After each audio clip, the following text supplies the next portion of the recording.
starts the process of turning that around. We are providing in this budget across the board employee raises of 2%, which means that for the first time in over 2 years, some of our non-union employees will be getting a raise that they haven't had for at least 2 years. We are providing funds for street and sidewalk repairs, which we have not done in recent years. We are projecting that sales tax revenues are going to increase by 1.9%. Doesn't sound like much, but at least it's going in the right direction this year. We are also experiencing a revenue increase of $810,729 from the municipal property tax for the first time in 9 years, which was necessary to provide funding for increases in public safety pension costs. Capital projects planned for the new year include the first sidewalk program, as I've mentioned, in several years, reconstruction of Oak Street and Lift Street sewer lift stations, replacement of water treatment plant chlorine system, and a set aside of $100,000 for future open space projects. That was a commitment made when the council adopted the home rule sales tax increase in 2008. The total expenditure budget for all funds equals $40,948,384 compared to last year's budget of $50,262,548. This decrease in budgeted expenditures is primarily due to a decrease in capital expenditures that were ongoing during this current fiscal year, including the new public safety center, Reed Station Road, and Reed Station Parkway. The general fund budget proposed for 2012 is balanced. No funds are included in that budget for the Irma C. Hayes Center or for the agencies housed in that facility as a result of the transfer of ownership to the newly formed Irma C. Hayes Center Corporation.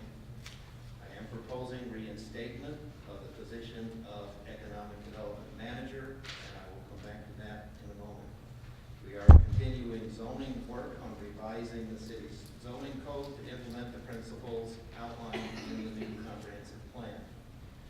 There are changes in the debt service fund this year as a result of the new bond payments that will need to be made on the public safety center. The water and sewer fund is budgeted to show a surplus this next year, which will be needed for future capital improvements. A 5% overall rate increase is requested for water and sewer to defray the costs of improvements and operation of the system. A detailed study of water and sewer rates, operating costs, and capital needs has been underway, and a report on the findings will soon be released. This report will require considerable study and discussion, which will need to occur during the coming year. The Solid Waste Management Fund continues to operate at a deficit after 3 years of rate increases. In 2009, recycling service was dramatically expanded to include all paper products. This has caused an increase in citizen participation and volume, an increase of 79% on the recycling side. Other services such as leaf collection and the bag and bundle program do not pay for themselves. It appears that further rate increases will be necessary to keep this fund solvent. Study is being made of the methods and processes used in this entire program to determine where efficiencies can be implemented. Cost comparisons are being made with other cities to see how they perform their functions. We are also comparing with private waste collection contractors. Recommendations will be made on the options as soon as we have them assembled so that the council can engage in discussion and research and discuss all options before any action is taken. Rental Properties Fund is experiencing major changes. This fund no longer provides for the maintenance or derives income from the Irma Hayes Center, which was transferred, as I noted earlier. Funds are also budgeted here for improvements to the space occupied by the State Crime Lab, with this cost to be recovered through increased lease payments in future years. Funds are budgeted for the demolition of the Dorchester building, which currently houses the police department. Back to the Economic Development Manager position. This was a position that was previously funded full-time as recently as 2006. In the interim, it was combined with Assistant City Manager position. And last year, due to budgetary reasons, we combined Assistant City Manager for Economic Development with Development Services Director position after Mike Pearsall retired. Now the budget permits restoration of a position. I was originally planning to restore the assistant city manager position and go back to the plan that we had previously had.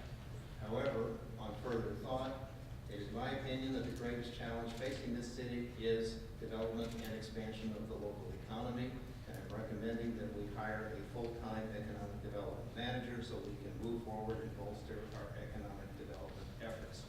The current setup is working very well with development services. The part that I think we are suffering from is economic development. That's why I'm proposing going back to this position. The duties have been outlined in an existing job description, which is still on file, and we are reviewing to see if it needs updating, primarily business retention and expansion, assist entrepreneurial startups, recruit new business, professional services, and industry to the city, serve as a liaison to state and local agencies involved in other economic